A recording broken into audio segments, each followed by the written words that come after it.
In today's video, I am interviewing Fleury Simons from the Netherlands. Now, Fleury had long COVID quite seriously for 3 years. She was pretty much only able to walk 3, 4 or 5 minutes, and anything beyond that would cause her post-exertional malaise. She had difficulty with managing basic daily chores like cooking and cleaning. However, she never gave up hope, and despite many obstacles and setbacks, she has now fully recovered. One of the most important elements in her recovery was taking the dramatic decision to go from the Netherlands to Florida and have 60 sessions of hyperbaric oxygen therapy at the medical grade in the Aviv Clinics.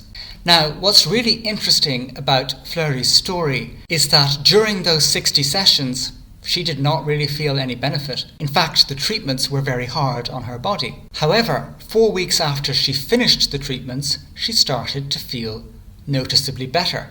And by 6 months after the treatments, she was feeling dramatically better. Not only was she feeling dramatically better, but when she went back to the Aviv Clinics, their follow-up tests, for example the CPET, cardiopulmonary exercise test, and brain MRIs, actually showed that she had objective dramatic improvements.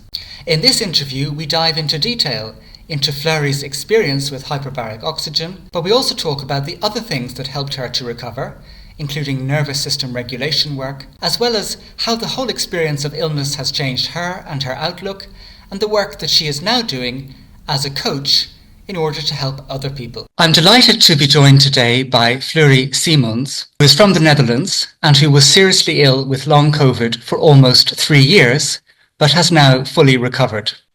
Her recovery journey included flying all the way to Florida to have 60 sessions of medical-grade hyperbaric oxygen therapy in the Aviv Clinics, and we will be hearing all about that today, as well as the other treatments and strategies that helped her to recover.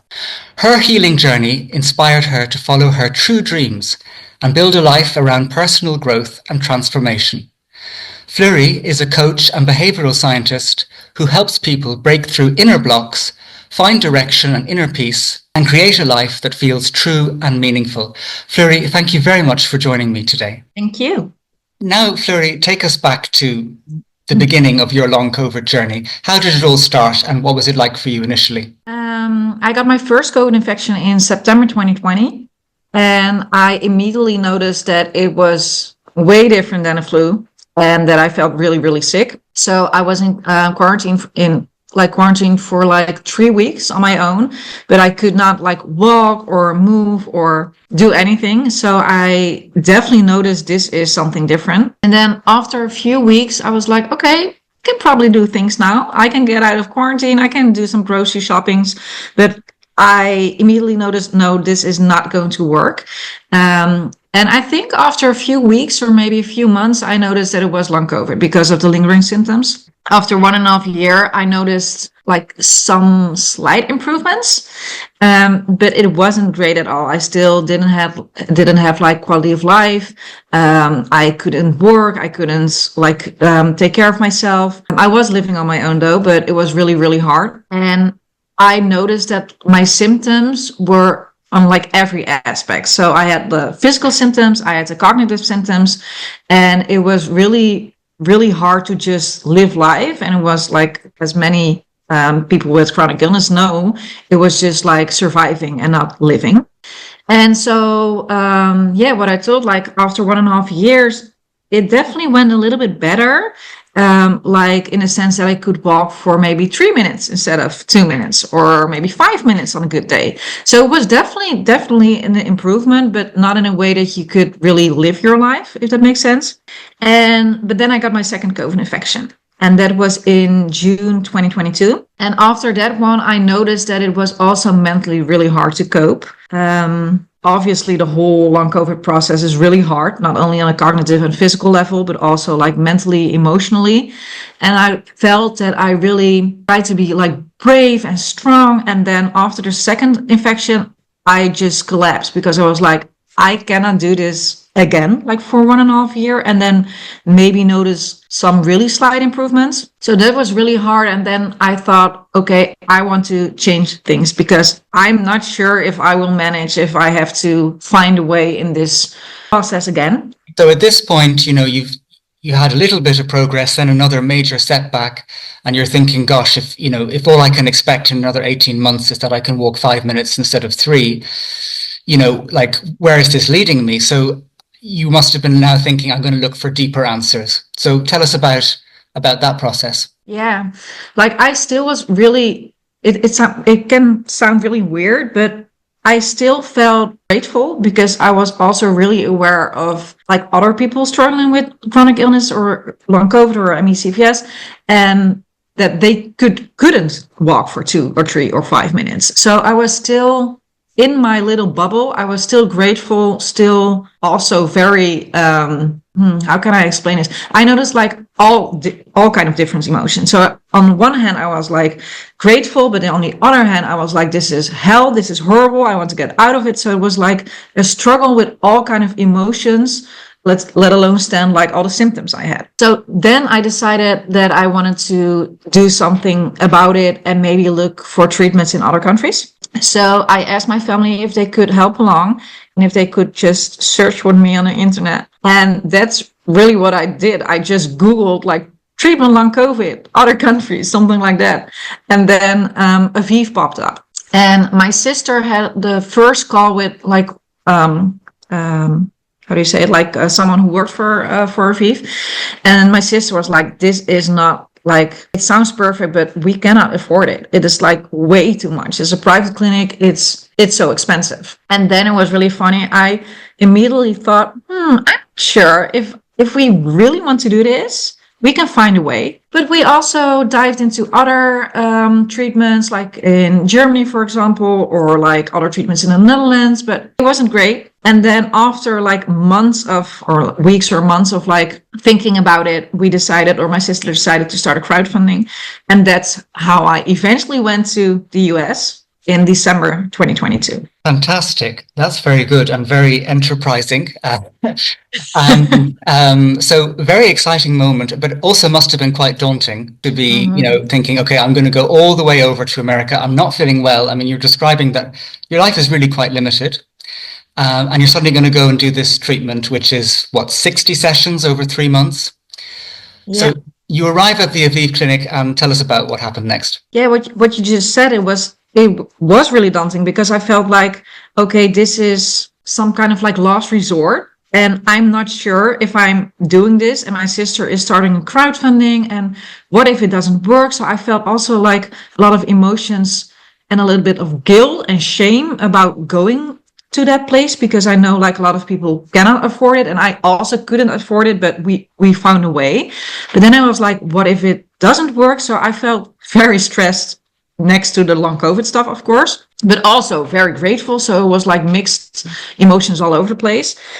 And then I came there and I had like really just a lot of researches and assessments. Like I never experienced that before in the Netherlands, because everything is really like centered on, for example, if you go do a research for your lungs or for your heart, or like it's really fragmented. And over there was like the most comprehensive assessments. And I was like, okay, this is next level. So I did all those assessments. Then I started with the sessions. And to be honest, it was really hard. I just thought, what is happening? What I'm doing here? It still feels surreal, to be honest.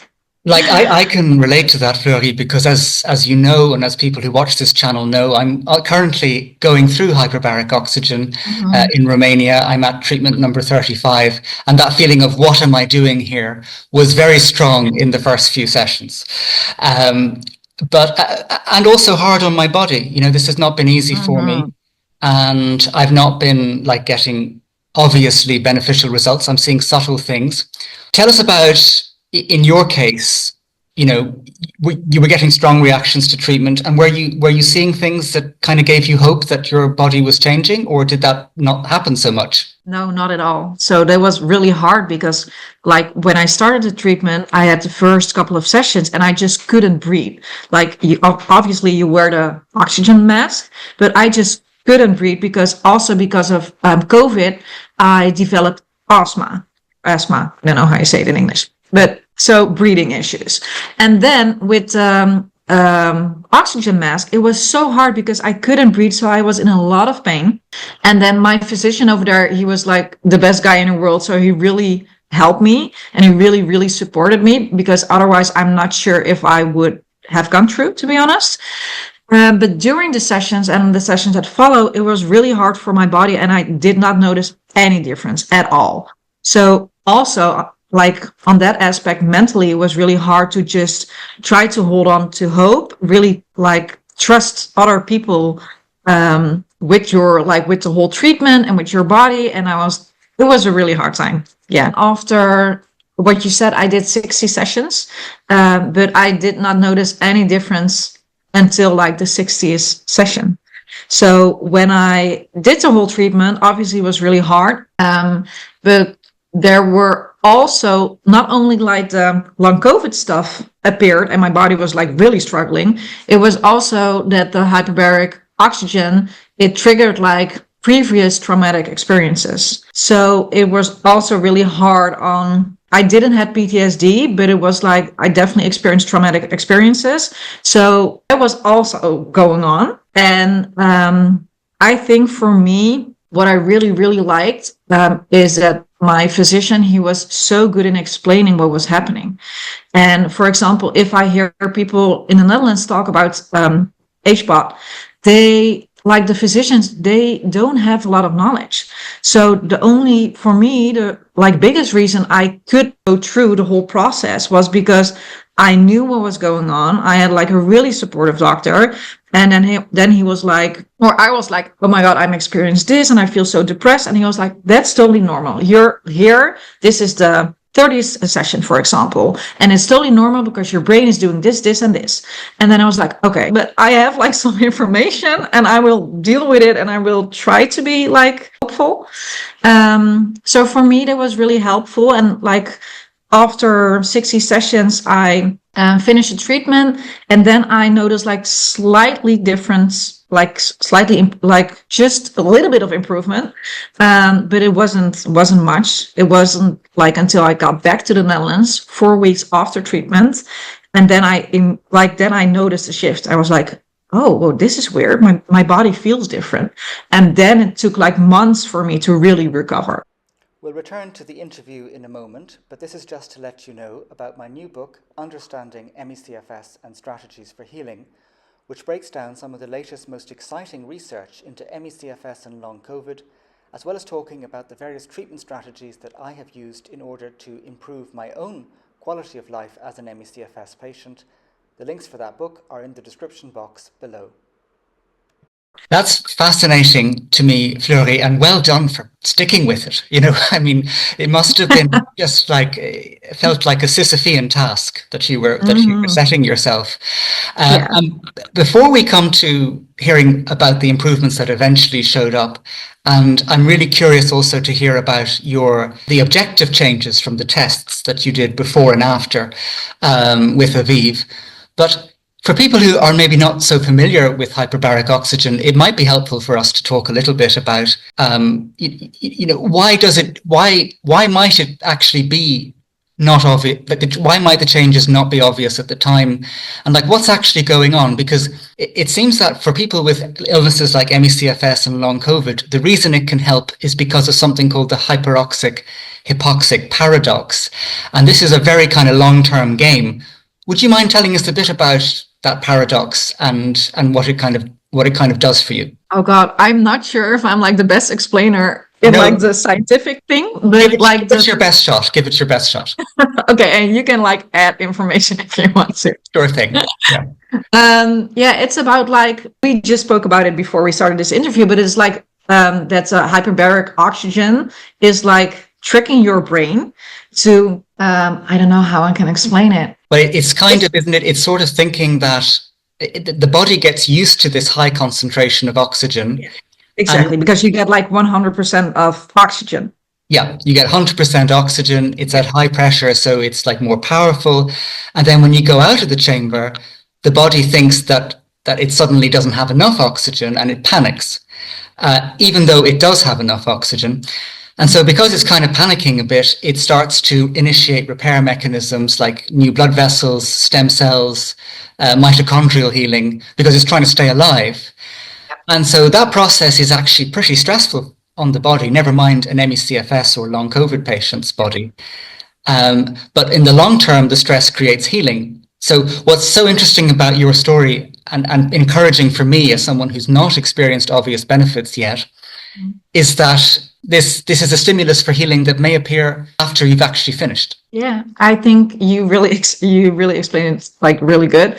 I think your body getting so much stress and like tricking, like the oxygen is tricking your body or your body is tricking yourself. I don't know how you can explain it, but more, it is so stressful. And for me, I really did notice that during the treatment. I was like hyper alert. I'm always hyper alert, but like it was next level. My body was hyper alert. I didn't feel good at all. So I definitely noticed there was so much stress next to the dysregulation of the nervous system because of the fact that I had long COVID. So it was just like stress on stress on stress. And I think it is really intense for your body. And I think it is really intense on several levels, not only physically, but also mentally, emotionally. And yeah, I think it is really hard. Yeah, absolutely. I mean, from your experience, would you say that maybe there's just some ME-CFS or long COVID patients who would not be well enough to handle it? You know, they need a certain level of functionality before they might start. I'm not sure. Like when I did go to Aviv, I was so happy about it because I think like the knowledge they have is incredible. And after I got home, I recovered. I will like explain it later on, but I fully recovered. So I was like so happy about it, and I really wanted to inform a lot of people about it. But like I'm already back in the Netherlands for like 2 years, and I also noticed that there were more people from the Netherlands going to Aviv or like from other countries, and I definitely see a lot of people who recovered, but I also see people who didn't recover or like maybe made slight improvements. So before I was like really ecstatic. And if I'm being really honest, I'm still really, of course, happy about it for myself, but also for the people who recovered. I'm more hesitant in saying like this is working for everybody because I don't know. Everyone is different. And I want to be like really honest and clear about that. But I also see that, for example, a good friend of mine, I met him because he also went to Aviv and he had like really severe ME-CFS. I think he was already bedbound for like 6 years and he couldn't do anything.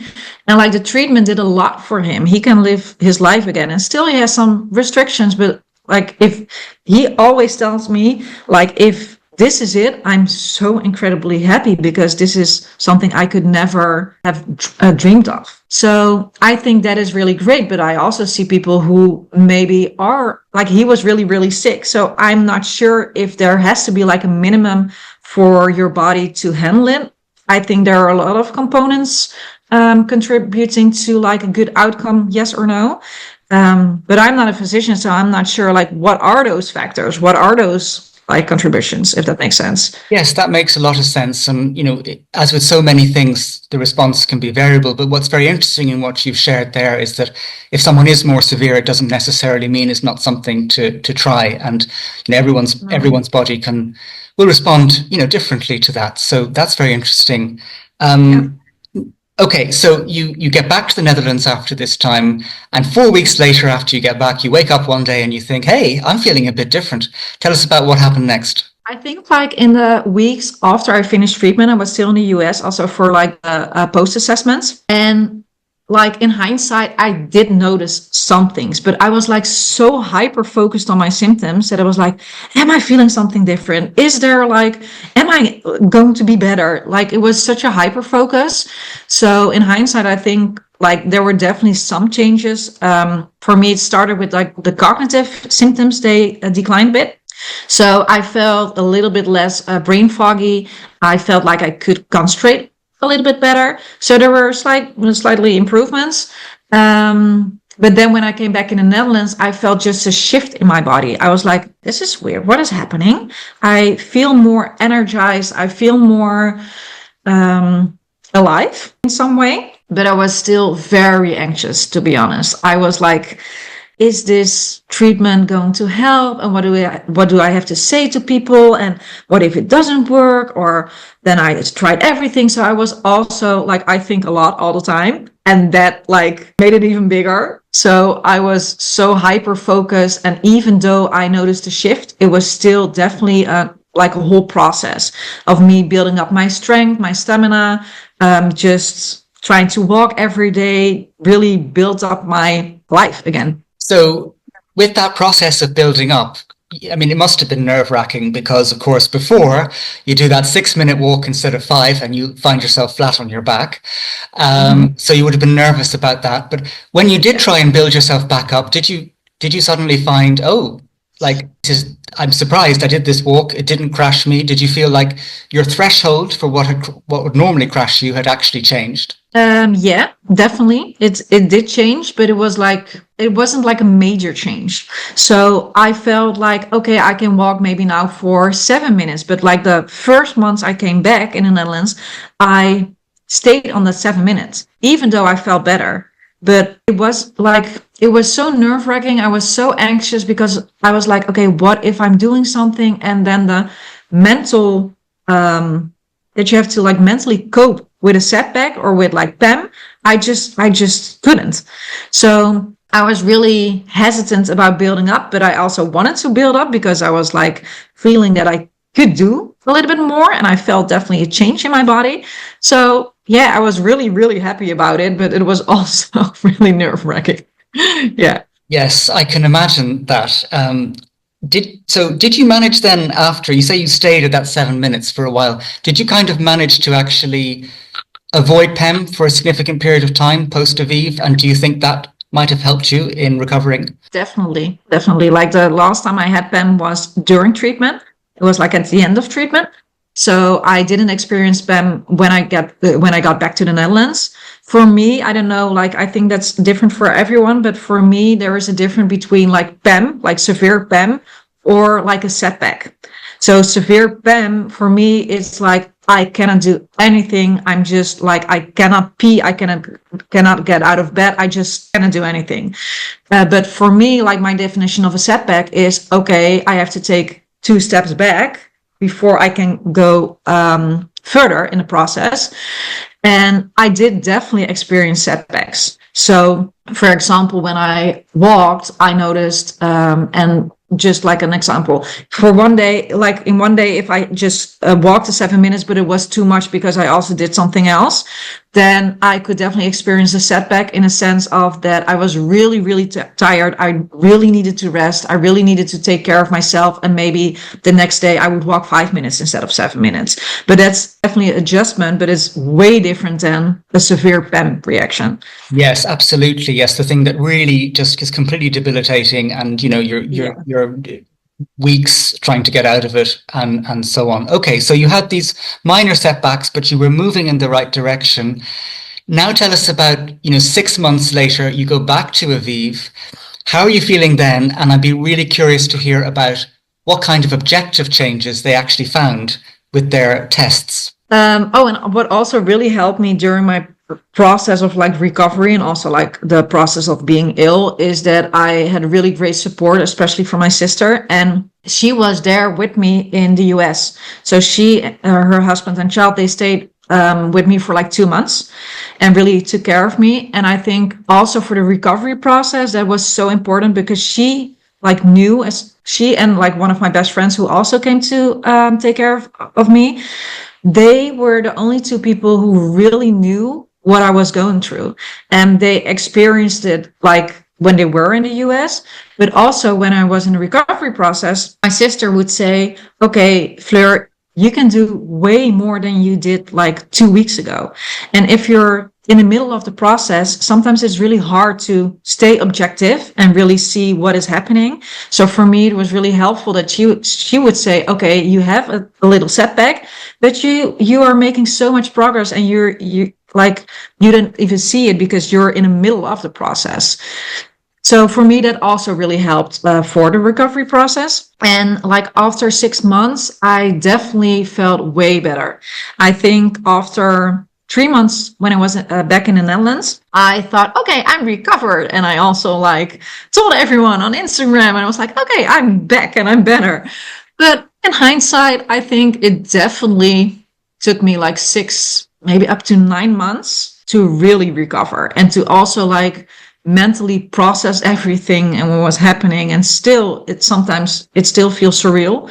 But it took me way longer than I thought it took me. But after 6 months, I felt definitely way better. I could do like physical stuff. I could just work out, walk, stuff like that. All my cognitive symptoms were gone. So I was really excited to go to Aviv and to do the 6-month follow-up, to see everyone, to show off my progress. But then I was in a plane and I got my third COVID infection. Oh no. Yeah. That was not good. There's something sometimes the universe has a very bad sense of humor. And that would probably be a classic example. Yeah, so I was there, and I because of the incubation time, it took me a few days before I had the symptoms and before I knew I had COVID again. But when I was at Aviv, it was really, really nice because it felt just like going back to family, it was really a milestone for me, but also for the people there, of course, because they were like, oh, she's better. She's doing so good. So that was great. And I also did like all the assessments, even though I had COVID at that time, but I did not know it when I did the 6 months assessments. And I thought, okay, it's just like the jet lag. I feel very emotional, maybe a little bit stressed. It's like a lot to handle. But then right after I did the assessments, I thought, this is weird. I feel like I'm not doing good at all. So then I did a test. I tested positive for COVID again, the third time. And I was really, really sick, like extremely sick, just like the previous 2 times. But this time I also got like really bad hallucinations. So I had like, I don't know how to explain it, like a locked-in syndrome. So I thought that I was going to die. And I was like saying goodbye to my sister in my head. I was like, okay, I cannot say anything. And my friend, she was laying next to me in the bed. And she noticed that I was like hallucinating and just like not doing well at all.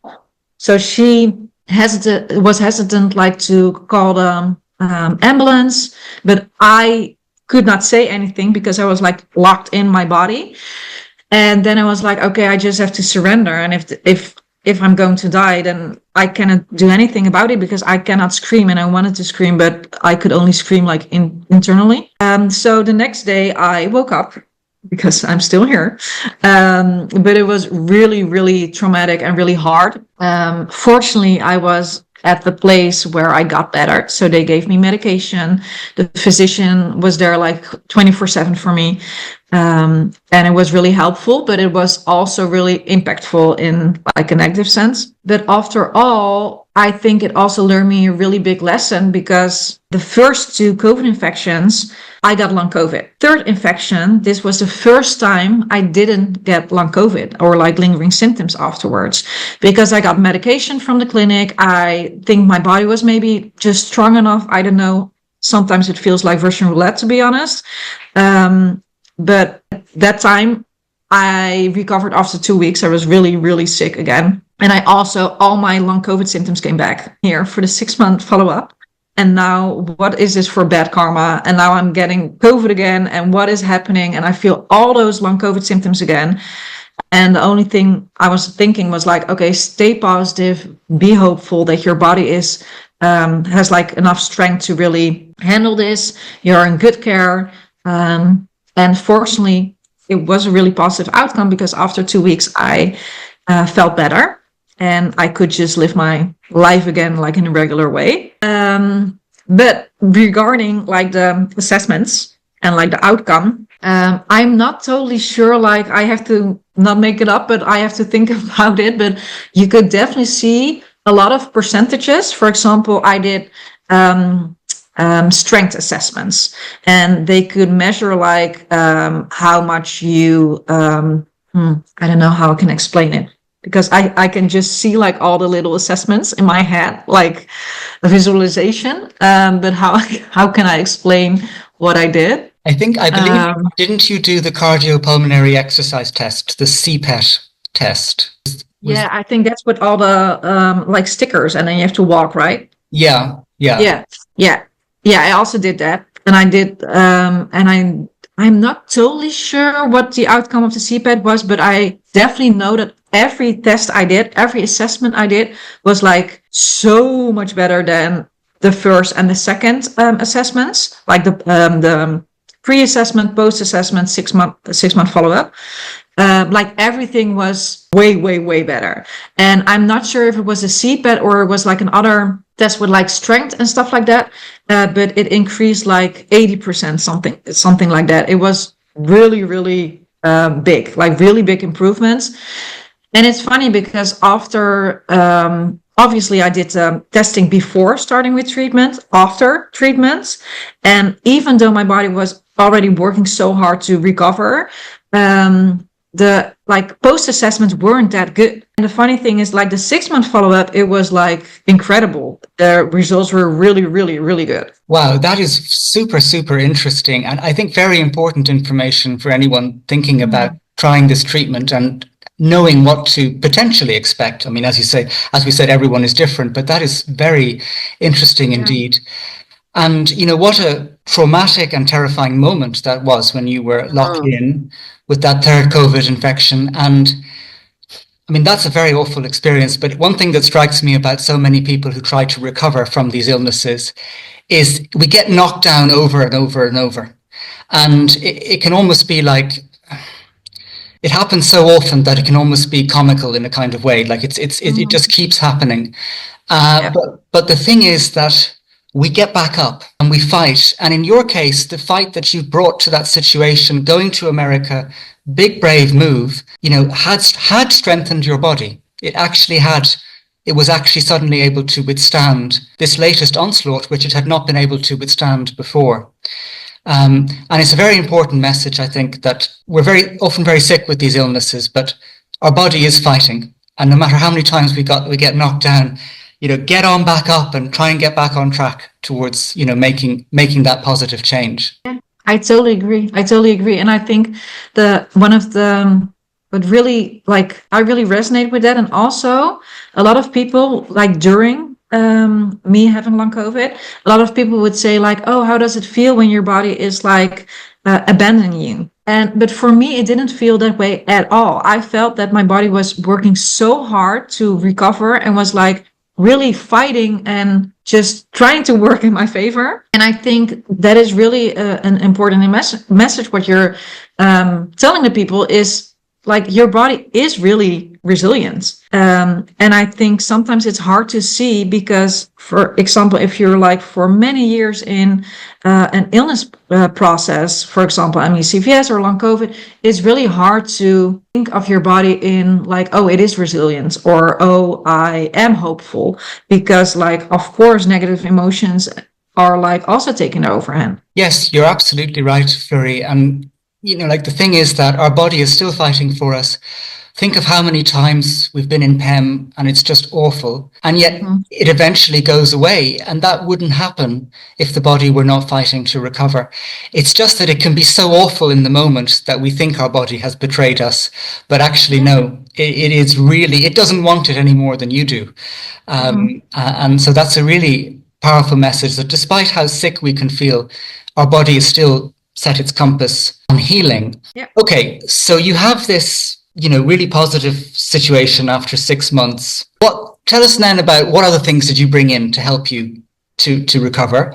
And tell us about the rest of your recovery journey. Yeah, for me, like, of course, the treatment made like a major difference. That's how I recovered. But when I came back in the Netherlands, I also felt really anxious, what I mentioned before. And I was really overthinking and just hyper focus. And for me, the mind-body vision, like TMS vision, really helped me with dealing with the anxiety. Because I think if you're ill for a really long time, even though I trusted my body, you are still really on, I don't know how to explain it, but you're really always cautious, because if you're doing too much, then you will get PEM, or then you will get a setback, or however you want to call it. And if it's going well, it's going great. But it's always like you're always walking on eggshells. And I think really trusting myself and my body again, it was a process. And so all the anxiety that I felt really was also blocking my progress. And I think focusing on the TMS, or like the mind body vision, how you want to call it, I think for me that really helps, because I think a lot of people aren't aware of like the anxious feelings they have, or maybe the depressive feelings, which totally makes sense. And I think a lot of people are unaware of the effects on your body. And that doesn't, like, just to be clear, I don't mean that it is like a psychological thing at all. But I think sometimes when you're feeling certain emotions, it can definitely affect your mind, obviously, but also your body. So for me, focusing on that, also because of like my background as a behavioral scientist, for me, that really helped my progress. It wasn't like the key answer to my recovery, but for me, it definitely contributed to that. Okay, that's very interesting. And I think that, in ME-CFS and long COVID, there does seem to be, as one problem among many, this maladaptive neuroplastic state, which might contribute to the autonomic dysfunction. It's not the only thing that's doing that, but it is there, and it does respond to kind of thoughts we generate, and where we put our brain, particularly because the brain responds to what you think as if it's really happening. So how did you just kind of try to divert your mind away from the anxiety and think of things that were non-traumatic as a kind of way of going about life? Or how did you practically apply this, kind of shifting away from the anxious feelings? For me, it really helped to listen to podcasts and read books about it. And because of that, I could really tell myself, like, you are safe. Your nervous system is still dysregulated, because I was in a recovery process and I was feeling anxious, and my body was like adapting to all the stress and everything what was going on. So I really tried to practice compassion, like self-compassion, and also really ground myself, like, you are safe, you are going to get better, it is a process, and not dismiss the anxious thoughts, not at all. But also really go from fear into trust, and really train my brain into that aspect. And I think that is really important, because if you let the anxious thoughts, in my case, get the overhand, it is really hard to focus on a positive. And sometimes people will say, for example, on my Instagram, like, oh, but that's like toxic positivity. No, for me, it's not at all, because I experienced a lot of different situations in my life. And I think it is really good to just experience those feelings.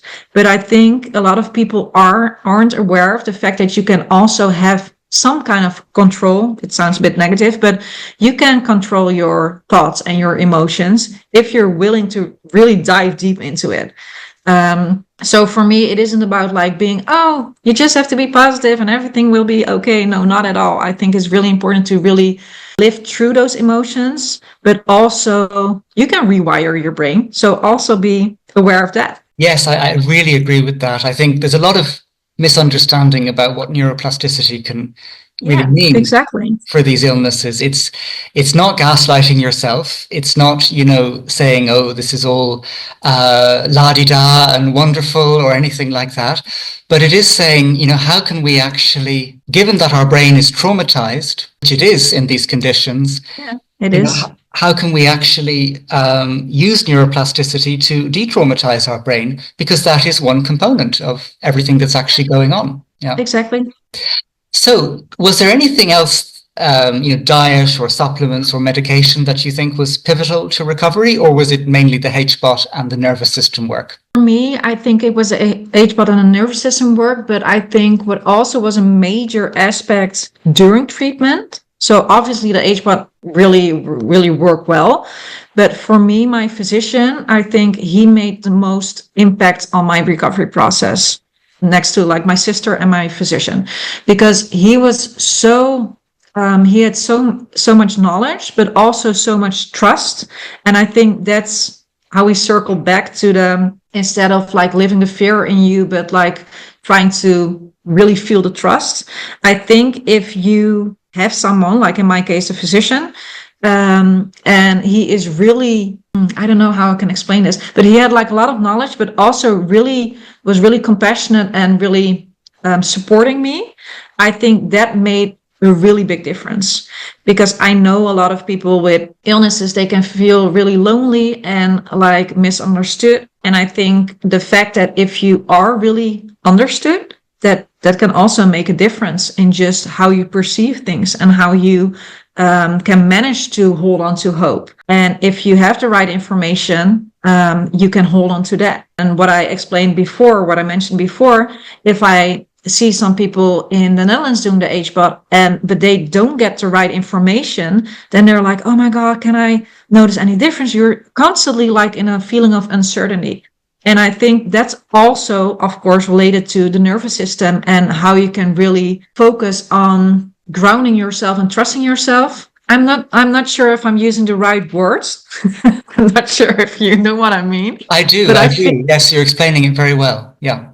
But I feel like it is almost, I have like the Dutch word in my head, but it isn't that you cannot see it for the eye, but it is a feeling that someone can just give you. Yeah. And I think if you feel really supported, grounded, understood, I think that's always good for the recovery process. In what sense? If it's an illness, or like if you feel depressed, or like, I think in main things of what you can experience, the feeling of understood and being heard is so incredibly important.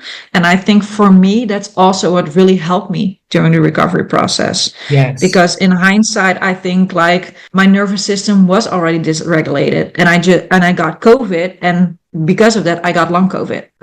So really what you mentioned really well is de-traumatizing your brain, and really also your body, and just it's about the feeling of being safe. Yes, absolutely. And having someone on your team who's supporting you, especially if they are an expert, if they are a medic, it is really important when you're sick. And it's just happens to sadly be the case that it's not the norm for a lot of people. Not at all. Not at all. No. Not at all. No. And, I've had terrible experiences with doctors in Ireland, in France, who want to say I'm mentally ill and, that kind of thing.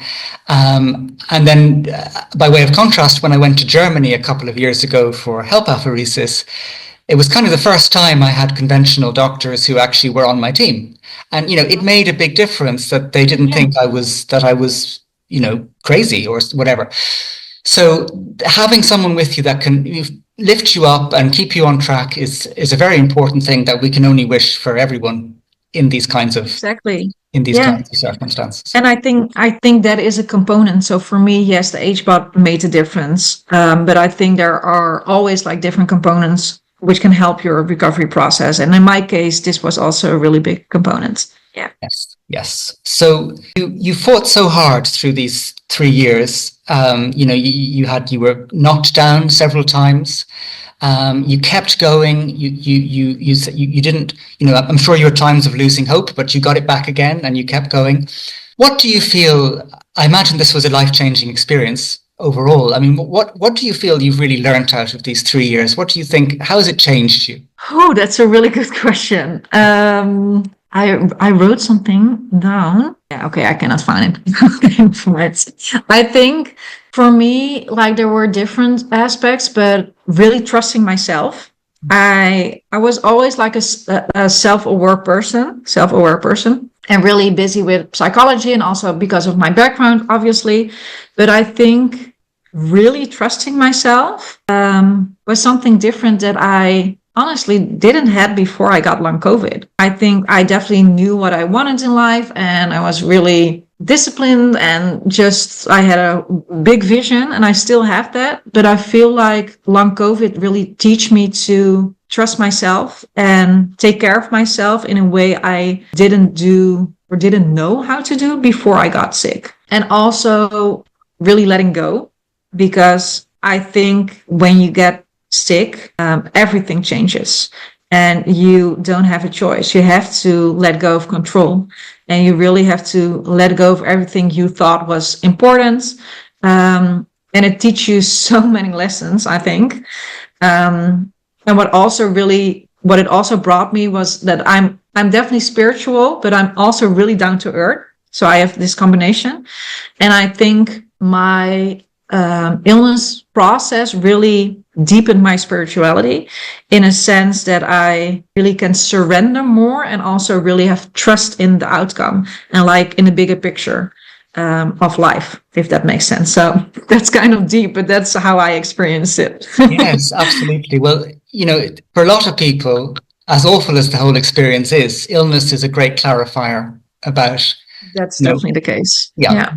What truly matters, and it can change your perspective on things. And for me also, I think this experience now, I've been ill for 7 years. I have a much greater understanding of the people who society never really cared very much about. The people who their suffering is not in the spotlight, and having ME-CFS can teach you that. But of course, that applies to many different groups. Yeah, I agree. Yeah. So, but in addition to these lessons that you've learned yourself, I think you now even more want to help other people who are struggling. And so tell us now a bit more about your work these days as a coach. Are you particularly working with long COVID and ME-CFS patients, or what is what are you trying to achieve now with your coaching? Like at first, when I was in the US, I started my Instagram account and it was called my long COVID mission. And for me, the goal was really to raise awareness, to really support other people, like bring up some hope, even though I did not know if I would recover at that time, because it was like the end of treatment. But I was like, if I'm going to recover, maybe I can help other people with that. So that was like the reason I started my long COVID mission Instagram account. But then after like I recovered, and I really love working in like the social care and really helping people. And then I was like, okay, I want to make my mission even bigger. And I really want to, how can I explain that? I really want to help people like find clarity, and also like some kind of resilience. And if they experience hardships or really hard life changes, that they feel that there is someone who can walk with them. And I think for me, it's so important. I think it's the core of every person to feel like being heard and being understood. And I really want to bring that to people and to really guide them through difficult life changes. So that could be long COVID or ME-CFS, but it could also mean like someone is stuck with work and wants to change something, or really want to tap into what their deepest desire is and how they can live a fulfilled life. So it can be like on different aspects, but for me, my main mission is to really help people with like life transitions and really build in that resilience and know that you're not alone, and that there's someone like who can help you. Yeah. That's fantastic, Fleury. And so, out of all of this trauma and difficulty now, not only have you, recovered, but now trying to really take the wisdom that you have learned from this period and help others who are also struggling. So I fully commend you for that. Thank you. And I think that's a perfect combination also because of the fact that if you experience hardships yourself, or for like in this example, we're talking about illness, you can definitely like relate to people more and more. And of course, if you are like empath and you are like empathetic, you can definitely empathize with people. But if you experience it, then I think that's a whole different level.